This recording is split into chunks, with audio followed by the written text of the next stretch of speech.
Hey, baby girl. Check. Hello. Good evening. Good morning. Welcome to another episode of Bias, the podcast. Let me pull my notes up.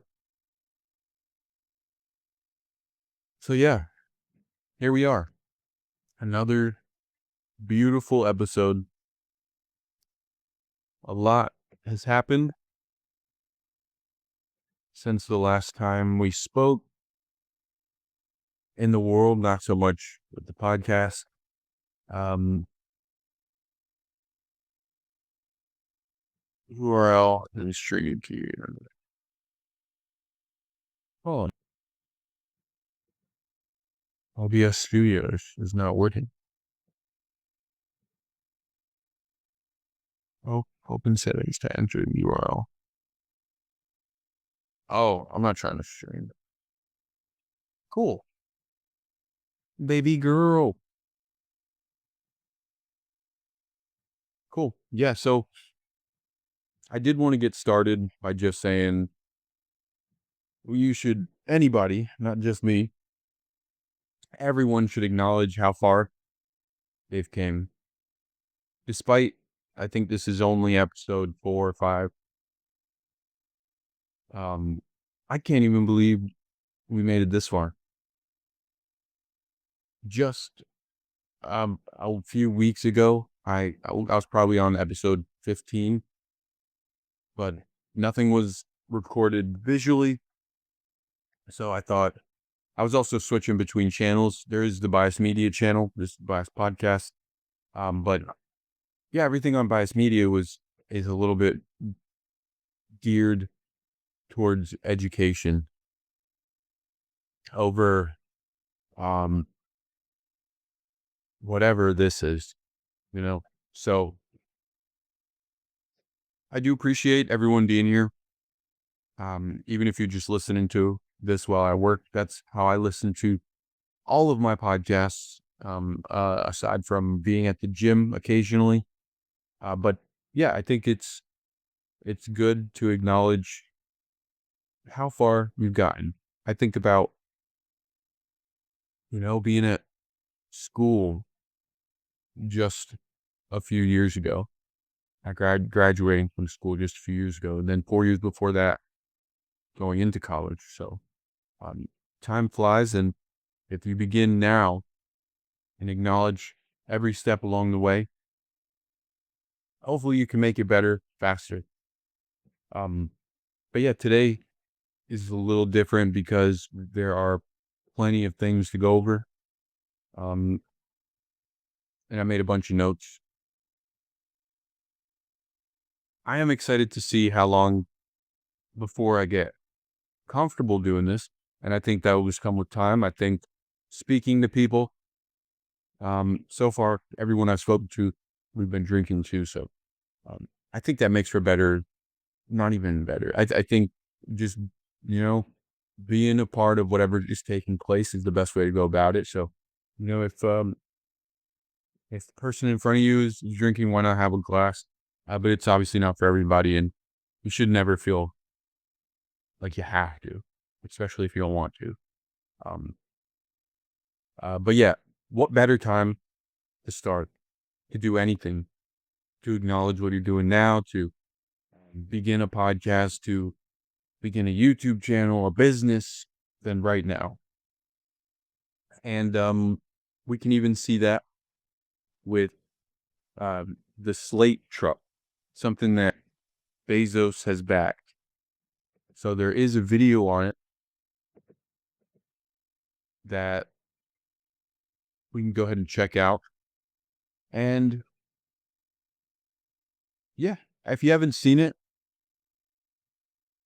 I don't even know if I know how to get to messages. There we go.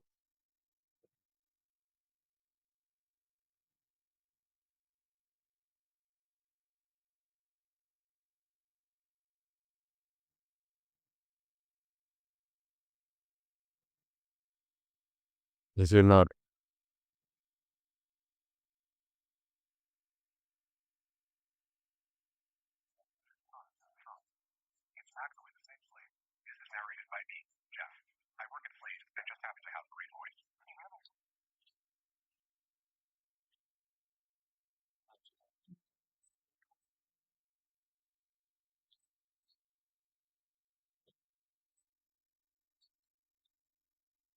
Under 20 grand after, what do you say, after the bare minimum incentives?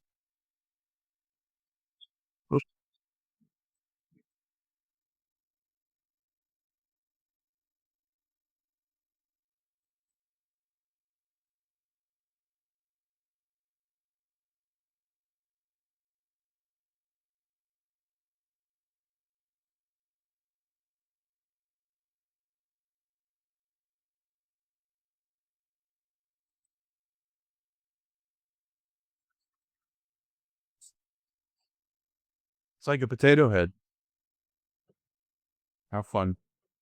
And I think this was the plan from the start. I think this is, in my opinion, I could be completely wrong, but I think it's ushering in the next generation of quantity over quality, especially being backed by Amazon. But it just seems like a build a truck, and how funny is it that, you know, it kind of gets me thinking about how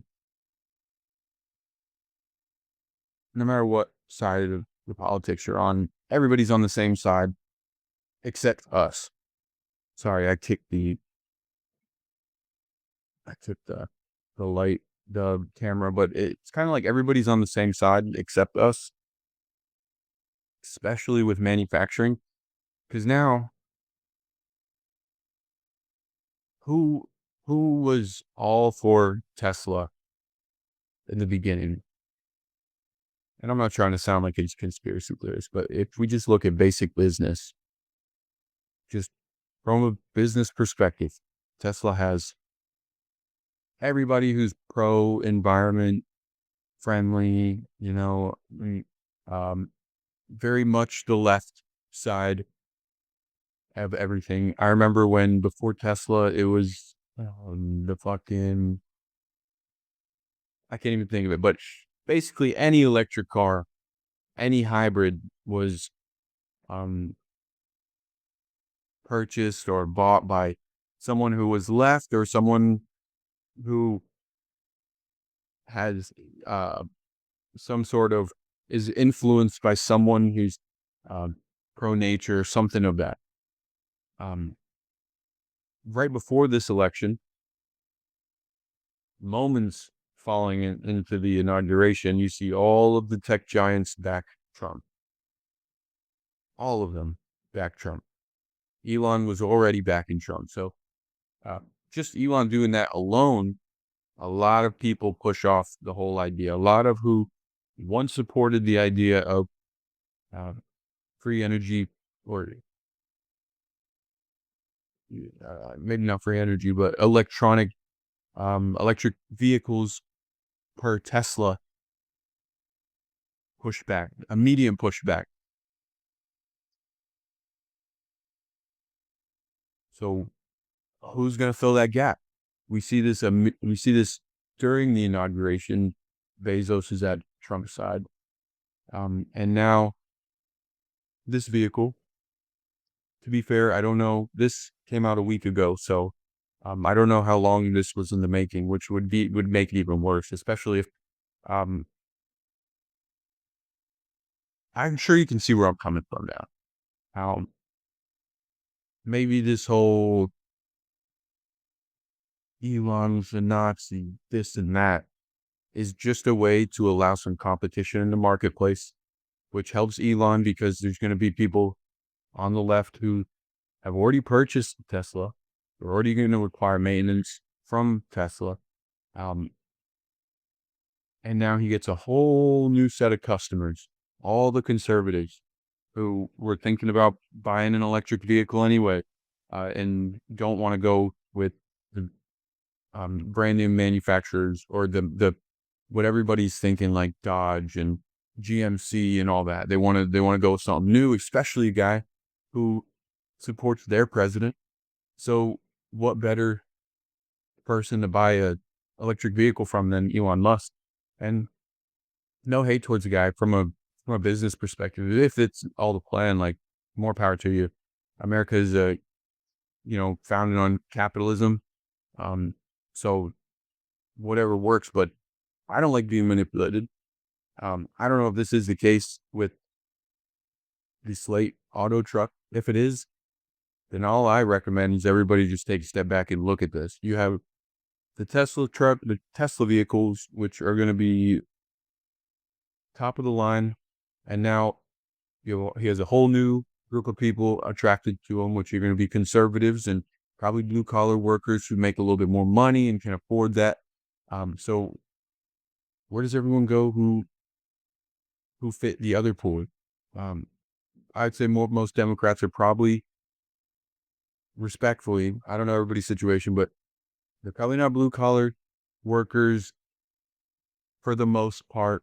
I'm sure. I don't like saying like this, but living off the system. It doesn't matter who you are, but or what you look like. I know some people are gonna, try to bend words and stuff, but um, I think a lot of Democrats have, it's a very, you scratch my back, I scratch yours mentality. So um, apt to handouts for the most part, which isn't a bad thing. You should be able to help thy neighbor. But this this new truck fits perfectly in that demographic. You're getting something eco-friendly, under 20 grand, customizable, and you'll be able to be part of something, but different. Kind of fits the Democratic narrative in a way, because now you can be part of the it crowd and still be different. It gives you a reason to, oh, everybody's doing it and I can make it my way. So it just seems like the perfect marketing plan. The whole idea, the whole ordeal of um it seems Orwellian when you think about it like that, because in some kind of dystopian future they could put someone in charge who it was inevitable they were going to be in charge, and what better way to have the people follow his lead than to put someone who's completely incompetent in charge in the first place, before him, and even make it look incredible the fact he pulled it off, giving him way more votes than have ever been in the history of presidents. And just his incompetence on top of that, just remarkable. So why wouldn't they vote someone in who can usher in this new wave of capitalism? And if you look at it, it's almost like the Conservative Party hasn't been in power for a very long time, and I don't even know if they are now. It's still founded in everyone who's in the Conservative Party, and I'm not trying to critique as far as, I don't know what's going on. I just think it's good to ask questions. Everybody should be asking questions, but if you look at it, something I've been thinking about is everybody in power is a former Democrat. And I know a lot of podcasters have been speaking about this, but everybody in power is a former Democrat. Every Almost every capitalist is Democrat. Almost every capitalist billionaire is a Democrat, because it's easy to, at work, you're a conservative.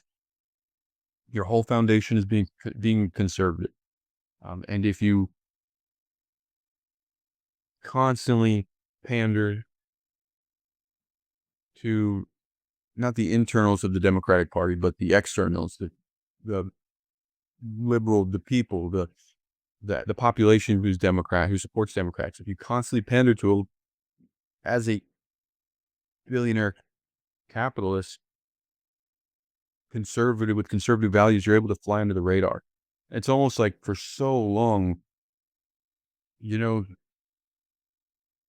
I'm not afraid to critique both sides of the party. And I have a lot of people in my life who are conservative, but it seems like, and I'd love to speak with someone on this, but it seems like they've, a lot of people I know who are conservative are going that it was a coup. There's been a coup this whole time. Um, on the Democratic Party side, there's this coup that's happening. Doesn't it kind of seem like the coup happened? Like these conservative billionaires that couldn't be farther from the conservative party base are now in power. And meanwhile, they're being supported by the middle class and the lower class. All the Democrats who are upset don't even realize the people in power are the people that they would have supported in the first place before this coup would happen. I got off track. That's not necessarily where I was going with that, but it does seem like with this new Slate truck, there's going to be a wave of, you could apply this to houses. If Google has an apartment complex, and then it's going to be Google, Amazon, um, what else we got? Google, Amazon, Meta, and they're all competing for this same mentality where it's an apartment. You have your own room. It's gonna be fucking 1,200 a month before add-ons, and everything's gonna be holographic. So you can press this button, your walls are gonna be straight up LED walls, all different colors. Uh, Everything from the cabinet, you're gonna be living in a small computer. And you can customize it however you want. So I could just see everything being ushered in. And then there's gonna be the Tesla side of the house, where it's more conservative, traditional values, where those same billionaires all in that table together have figured out a way to divide up the market and say, all right, so we're in control of everything. If people want a Slate auto world, their own little personal, cheap, convertible atmosphere, they can get that, and they can get it for cheap, and they'll be part of their own little cult. Who everybody's the same but different. They can all live in Google houses. They can all live in Meta apartments, Google apartments. They can have their own little Slate trucks. Everything's the same. So they're part of a group, but it's customizable. So you can be the coolest person in that group. And then on the other side, you have more traditional values like Tesla, maybe um, Berkshire Hathaway still controlling the market, they're selling houses. You can have your own little suburb. Nothing's cookie cutter. Everything's going to be different. But on that side, it's going to be expensive. So you can buy that exclude exclusivity, inclusivity. You can have, it's going to be two different habitats, and um, ex exclusiveness, the exclusivity. Does that, if that makes sense? But it just seems like that's what's being ushered in. These two separate ways to go, and um, yeah, I don't know if anything's gonna truly be as honest as someone as a long format content, which is a big reason why I do want to do this. Is just I just I don't know. I can't see myself being on this side of history where I am not able to voice my opinions, especially from what we see going on in Europe and whatnot. So it's already so deep in the game. And like I said, you got to be able to look back on, if if you look back every day and acknowledge how far you've already came.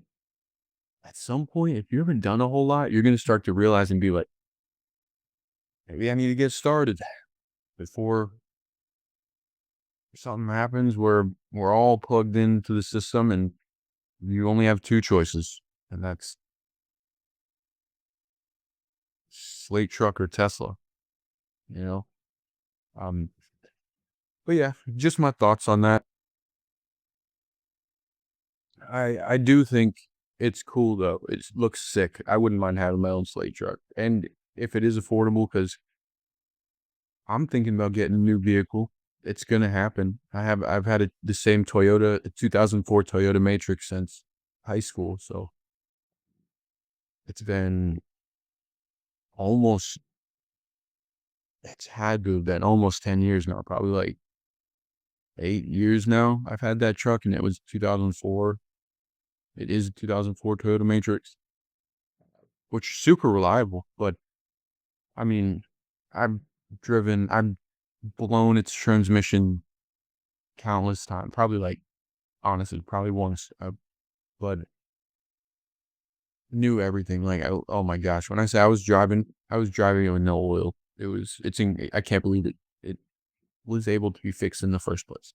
The entire plastic around it melted on top of it. It was remarkable. But yeah, I'm gonna have to be getting a new vehicle soon, and who knows, maybe we'll partake from each side. Maybe we'll have a house that isn't as customizable, more conservatively values in the home, and then in the driveway you got a Slate truck. Maybe it'll be a little mix of both all throughout society. I'm sure it won't be so divided. Um, in some places, uh, college campuses might be full of Slate auto trucks that are all customized the way you want, and then fucking more suburban country places are gonna be, yeah, more traditional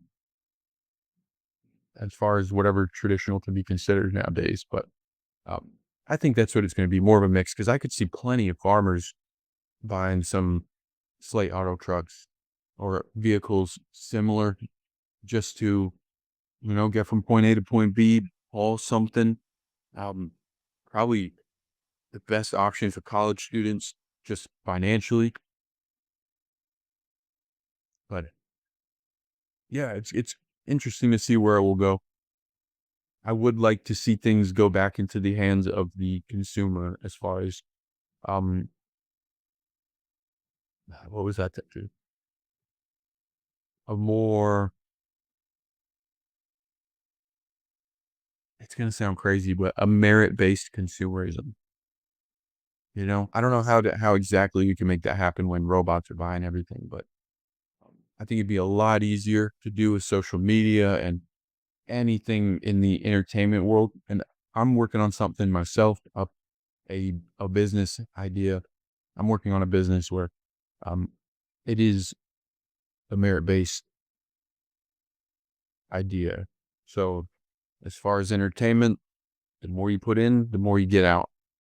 So I'm excited to see where that goes and introduce it to everybody over time. But yeah, let's move on. The next thing we got, oh, I think we might have two. I think there's another link. And I think I'm going to skip the jetpack thing. I think everybody's seen the jetpack.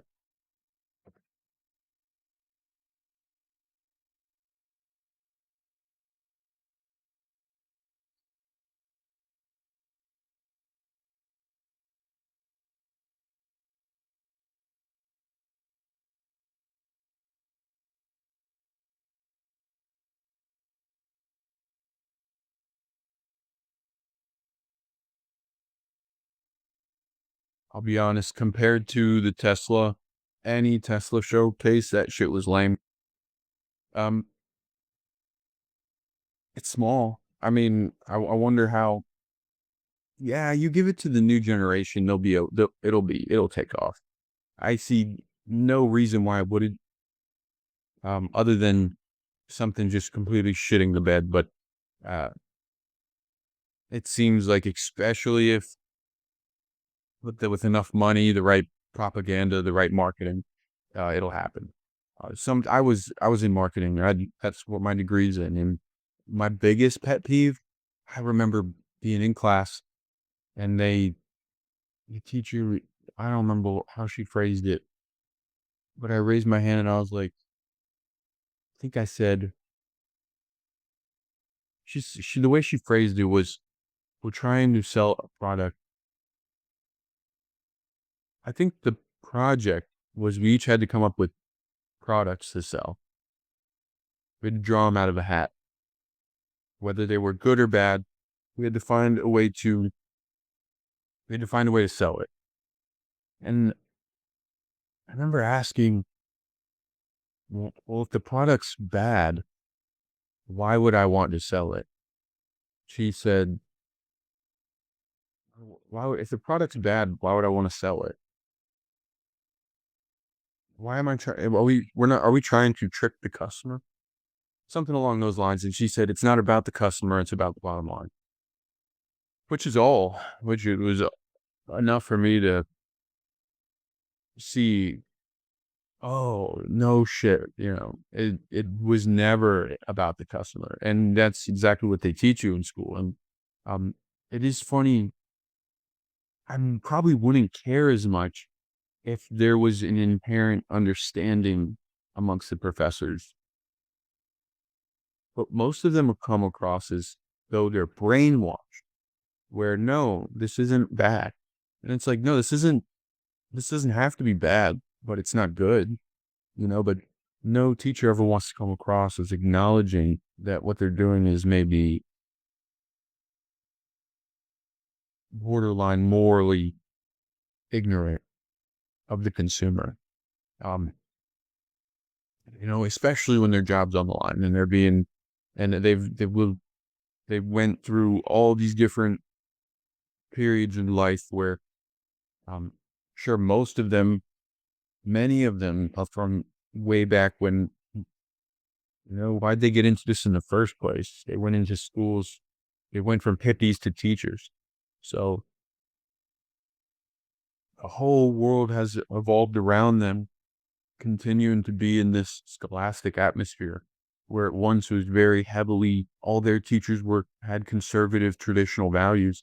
And slowly over time, this liberal mindset has developed inside of schools amongst the staff, faculty and staff. And um, many of them none the wiser that this everything about it has been commercialized into creating the best little worker bees, and everything, all their values that they held so close when they first became teachers are being used against them. Um, and a lot of them know. My favorite teacher from college, he spent a large portion of his life homeless. Um, he dropped out of school and dropped out of college to moved to Hollywood. He was homeless for a long time. He was going to be a movie director and then made his way back, went to school, so it's full of perspectives. And as long as you acknowledge it, I guess that's really all that matters. But yeah, as far as the Slate truck, go ahead and let me know if you care to share, if this is something you'd be interested in buying. I wouldn't mind. I and I keep kicking this camera, but yeah, I'd be open to it, especially if it was in the market while I was looking for a new vehicle. I don't know when they're coming out though. I am curious to see though.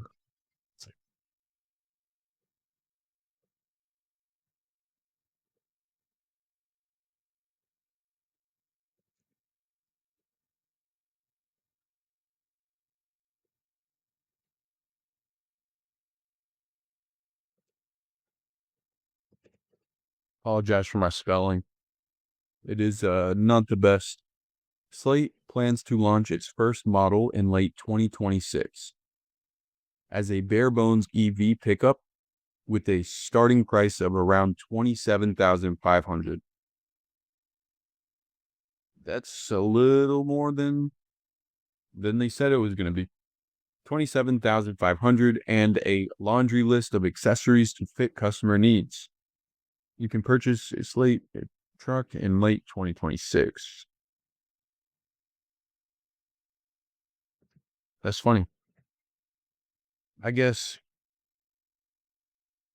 yeah, the 20, it'd be 20 grand before the uh just the essentials will put on it, or it'll start at 27,500 and then hopefully they get down within a year, or within how long, however long. Sorry if you heard that. That was my back.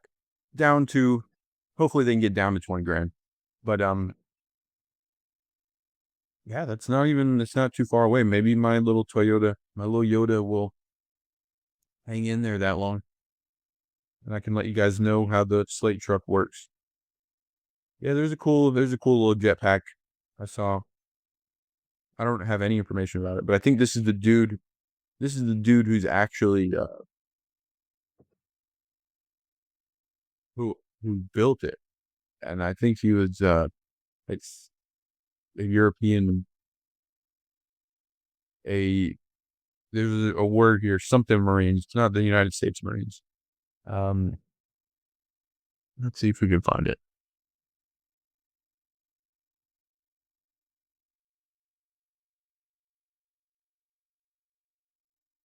Royal Marines. Yeah, so that's pretty cool. That's the first one I've seen with without, you can't even tell, um you can't see what's propelling them, but it got me thinking about the UAPs and everything, and all the drones flying around, and if we can do this, then I personally think the UAPs are us. I don't think anything from outside this world gives a shit about what we have going on, to be completely honest. And I keep kicking this camera. Oh well, we'll have to. I think it's straight. Hopefully one day we have a studio too, where I'm not kicking the camera 24/7. The sperm race, I have zero information on it. I don't know anything about it.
Insemination.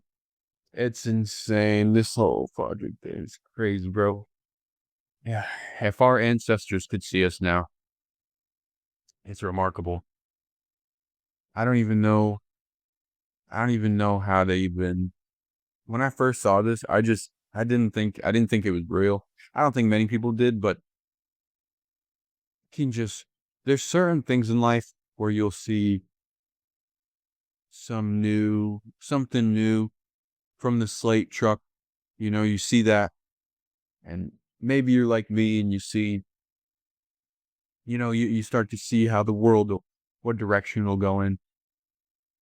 But man, when you see a sperm race for the first time and you have Kid Cudi playing behind it, you remember when Kid Cudi dropped Day and Night, you know, Project X starts playing in your head, and all these different emotions, and you're watching Jimmy's fucking sperm fly across the finish line. It's just crazy how big this world is, and we're we're gambling on our very life essence at this point. It's it's just insane. It's just you start to see like, is it Ready Player One where the whole world's a video game at that point, and I know it's all in its own little universe, and the whole world has gone to shit. But I think a combination of Ready Player One and some kind of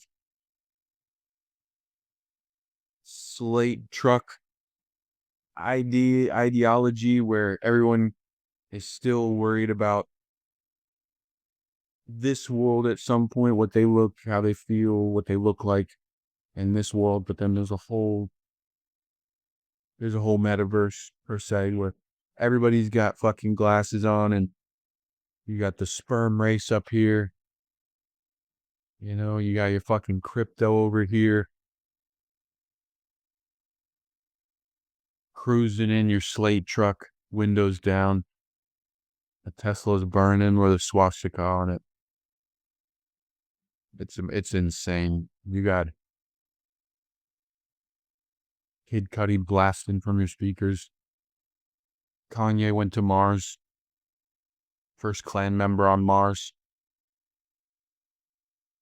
It's insane. I know um it's so stupid, but it's probably it's probably the best way to really tackle something scientific, something somebody a lot smarter than me would be able to see this and be like, this is if we can get if we can get all these motherfuckers to race sperm. Imagine if there's someone out there who's just like, this is the best thing since sliced bread for sperm, for just the future of humanity. And we have no idea.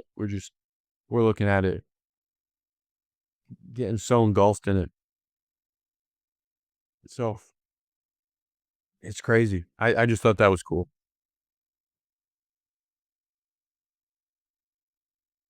And although I don't participate in the comment section is hilarious. It's always gonna be funny. Okay, let's see what we got next. And how long we've been going? Almost 40 minutes so far. I'd say we're doing pretty good. I think every episode's gonna get a little better. And in all honesty, I was not feeling it today. Just seeing the setup, the lights. I guess when it's never gonna be the way you think it is until it is. I've yet to ever have something be exactly how I wanted it to be. Ever. Maybe I'm not working hard enough. But I will say that what I'm looking at, what we got going on, what you guys are seeing is 100% step up. Just taking a moment to take it all in. It's hopefully, hopefully it's just a small step towards what we will eventually achieve here. Um, Europe, Spain, have plenty to. Let's dive into it. I'm sure most of you know about what's going on already. This is a fucking schizo post.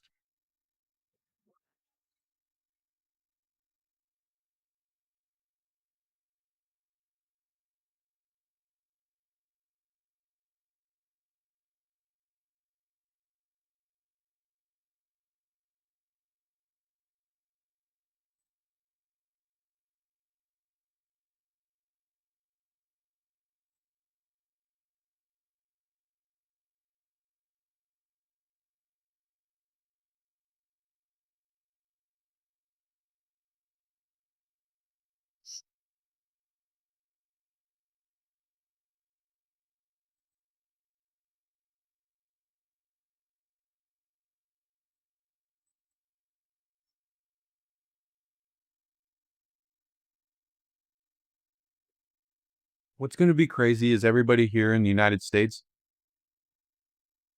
you know, we're not going to, we're only going to catch glimpses of this. I don't listen to one podcast that's European that has someone speaking in an accent that isn't Boston or fucking, what's California's accent? They got fucking yuppie, fucking up talk, up speak. For real. We're just gonna catch glimpses of all this, and I don't think there's much we can do at all over here in the United States. We have our own problems. So, I mean, it seems like they can only do so much. I don't I don't know if it's even a bad thing. Like, forgive me to all the like conspiracy people out there, but like if it was that bad, don't you think they'd have done something about it? But you could say that about any country. You can say that about absolutely any country, especially when you've never even been there. You know, I think every day.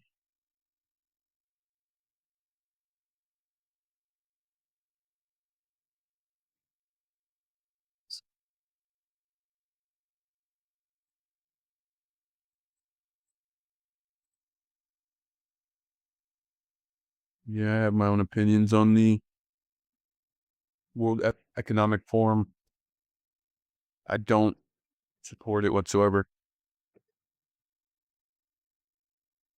I'm excited for another conference. True.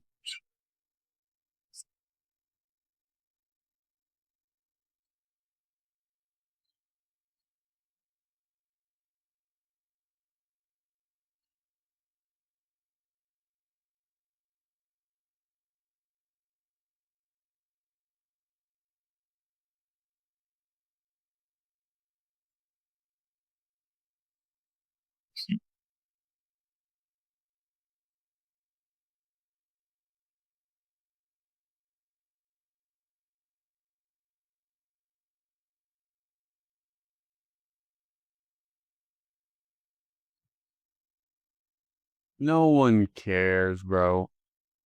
Not him. Not him. Everybody that this is, you're doing your due diligence. I'm talking about the media doesn't give a fuck what we think. In all honesty, especially, if it is something coming from up top and it's like the the World Economic Forum or something, they are, you know, fucking flipping switches and turning off power. If Why wouldn't they know? Why wouldn't they know? Why wouldn't they at least have an excuse? As incompetent as the previous administration was, there was an excuse for everything, And if they didn't have an excuse, then we knew it was foreign, something foreign. And now that I'm saying shit out loud, maybe the World Economic Forum has nothing to do with it. Maybe they just don't want their citizens to realize how weak they are and how foreign adversaries have finally gotten through the walls and breached them technologically, and kind of found a way to inhibit or at least make them rely on something other than themselves, primarily whoever's doing it. Follow the money. Follow the money.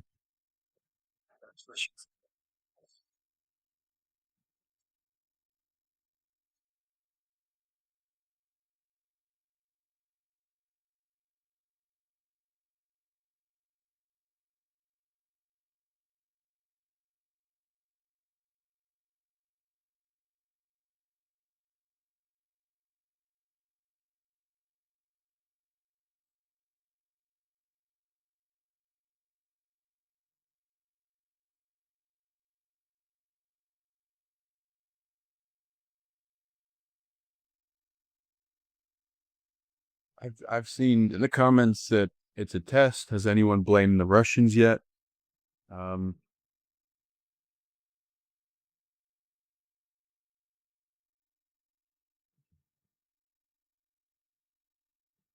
has anyone blamed Trump? Who knows what it is? I hate to think that it would be another version of the Slate truck. Keep going back to, I almost said communism, capitalism. Starting to look a lot like feudalism.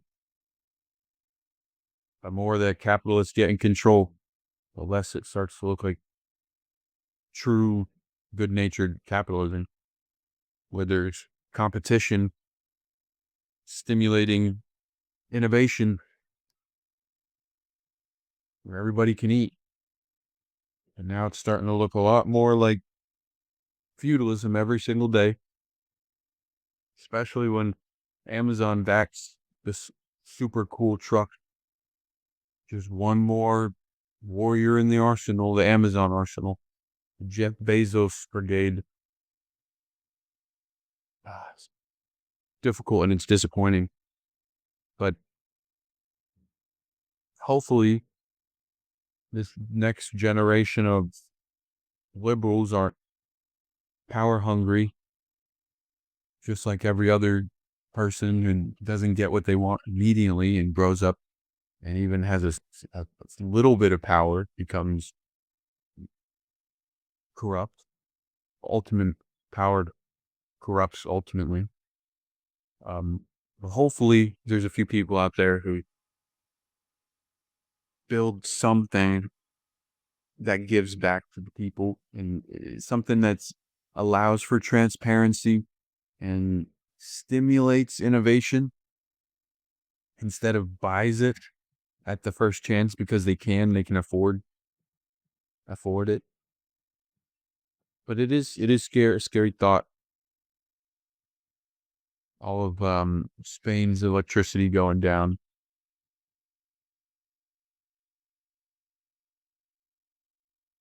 I don't have too much else to comment on it, other than I could see it being I guess looking at it as America, as capitalism takes over and transforms, it'll all be external.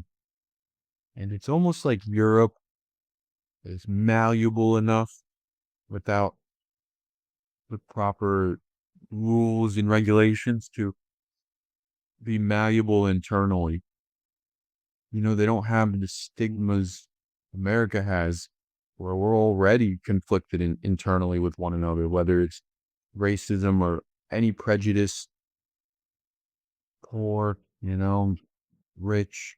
There's all these internal stigmas and rhetorics and what's it called?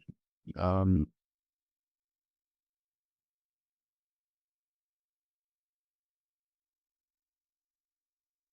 they say a blank's a blank for a reason. Not a statistic, but like white people smell funny. There's all these internal things America has to deal with, which leaves our guard open to for anything external to be pushed onto us. Whereas Europe, I think it's the opposite.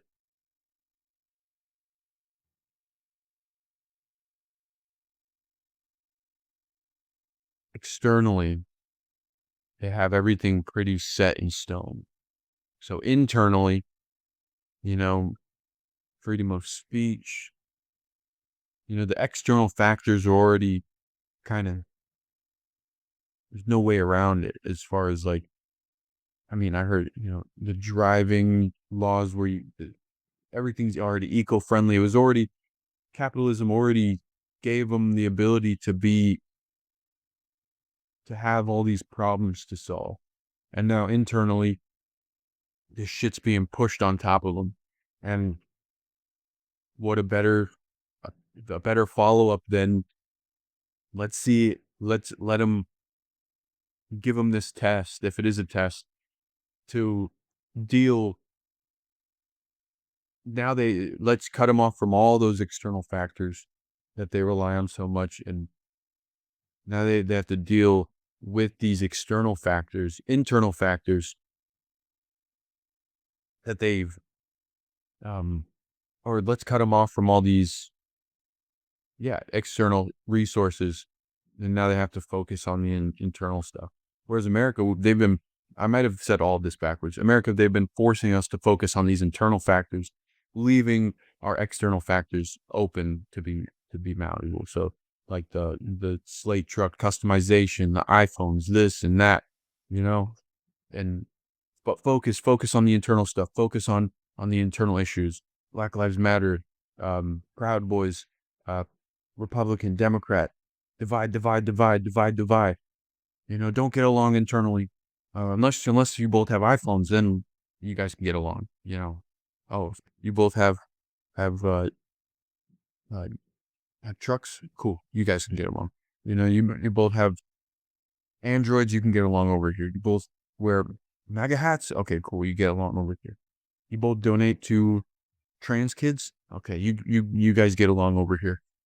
And in Europe, I don't think you really see that at all. It's really, from what I've noticed, it's really like the worst thing was farmers against the government, which was pretty funny to see them shoot manure on the government property. But their whole thing's been, as far as I'm aware, like, okay, we're gonna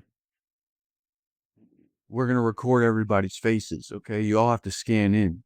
Okay, yeah, if you post some on social media, you know, so there, we post something on social media, you're gonna have authorities at your house in a few days. You know, and there's this one lady served jail time for saying, for talking bad about someone in the government. So it's kind of like if you step back from it all, it's kind of like man's duality. Like America's being manipulated primarily internally, and Europe's being manipulated primarily externally by all these.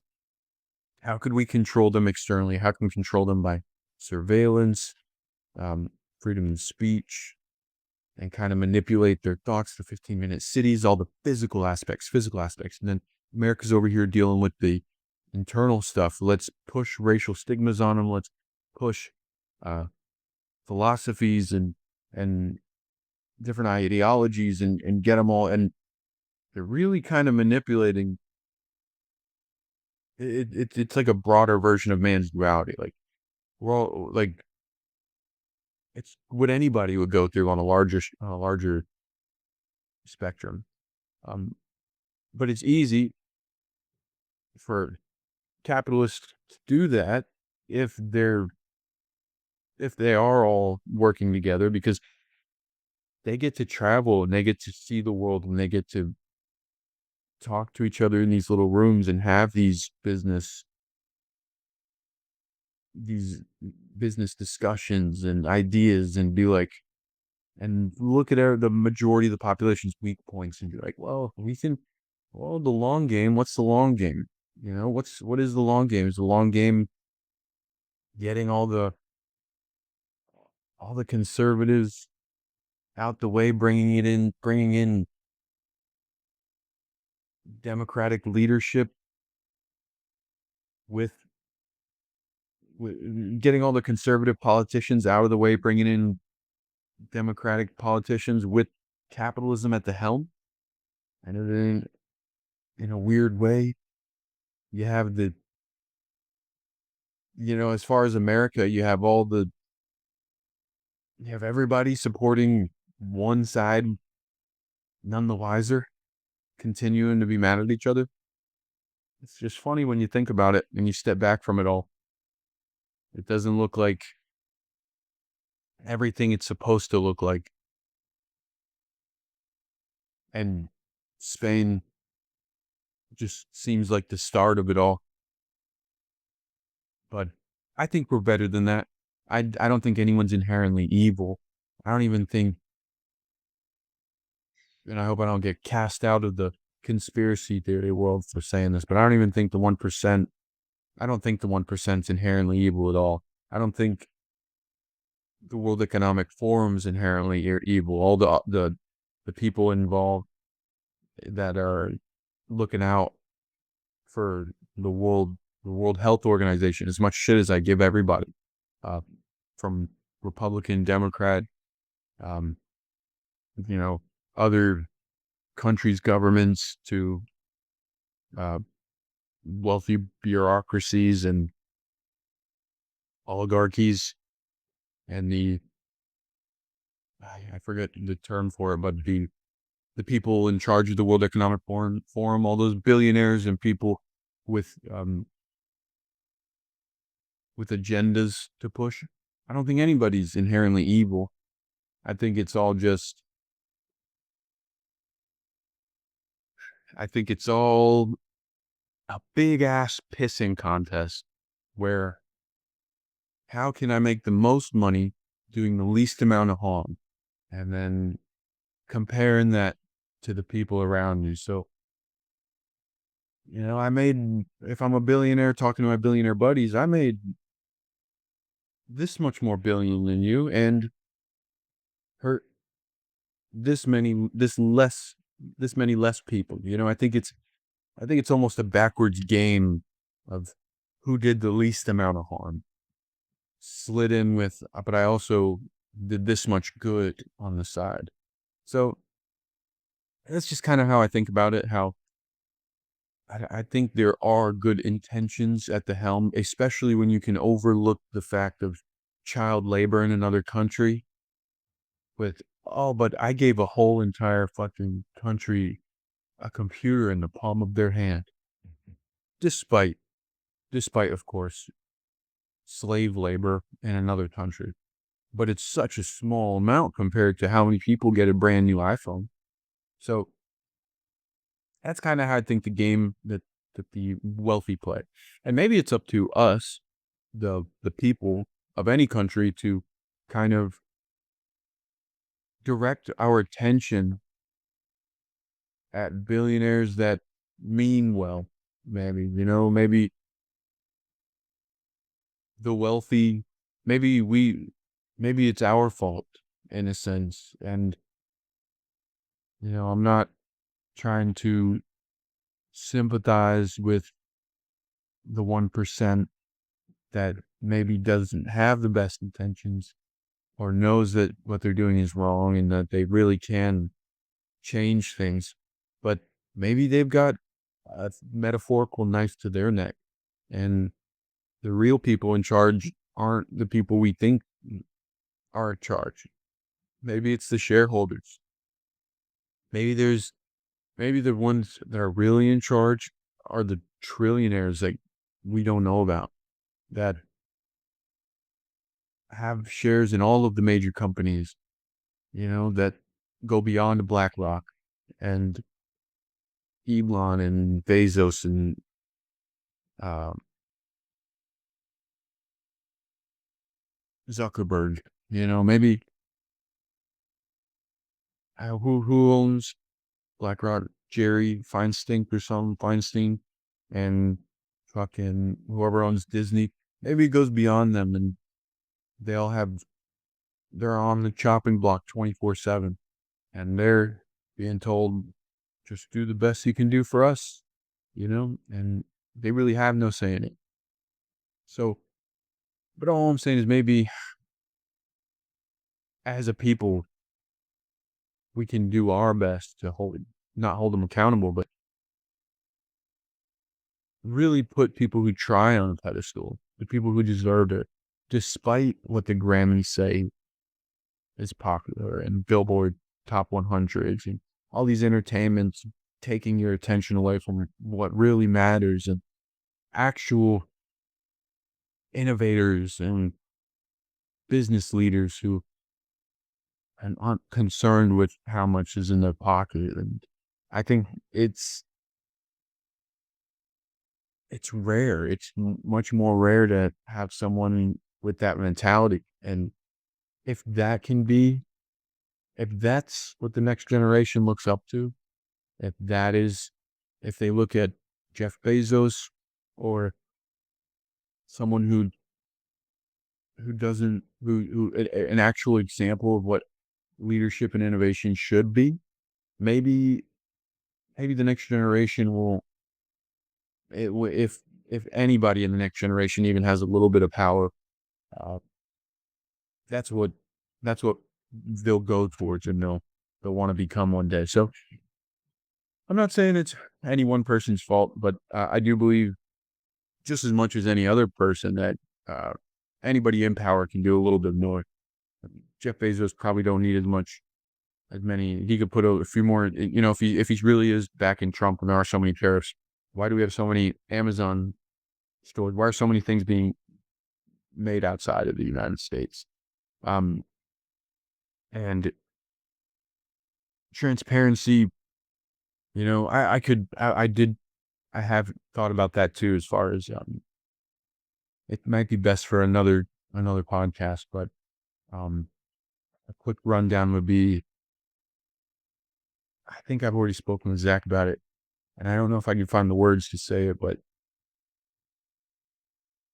the major billionaires and everything are backing Trump. As soon as tariffs hit, they can make a whole lot of money off the stock market if they place the right bets because they have the best analysts. So when that shit tanks, they have the best analysts. Lord knows they made a lot of money. The ones who truly suffer are going to be the mom and pop shops, because everyone who has the most money to see that coming is probably in the top percentile. I don't want to say 1%, at least of America, the top 1%. So they can afford that hit.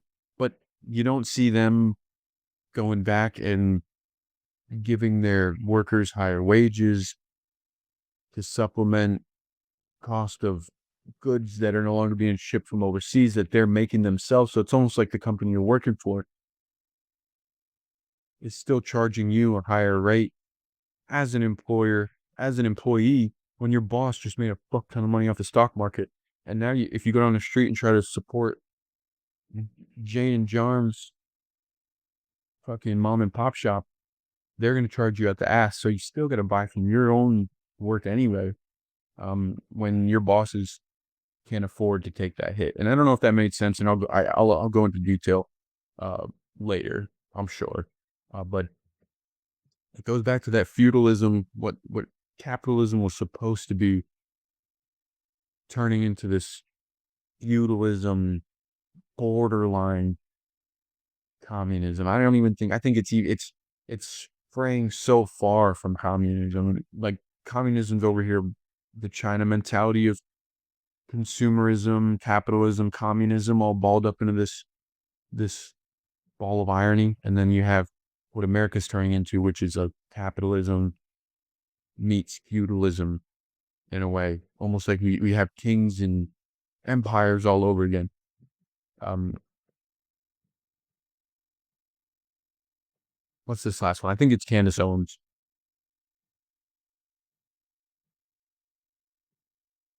Oh, well, in all honesty, I'm not really worried about Canada. I mean, they got a lot of shit. They got their own shit going on, and I think Canada, America, Canada, the United States, and Mexico are all on the same side, respectfully.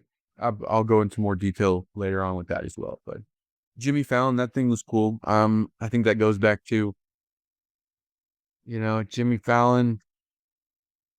I don't know if it's some kind of outside source who wants him to stay relevant.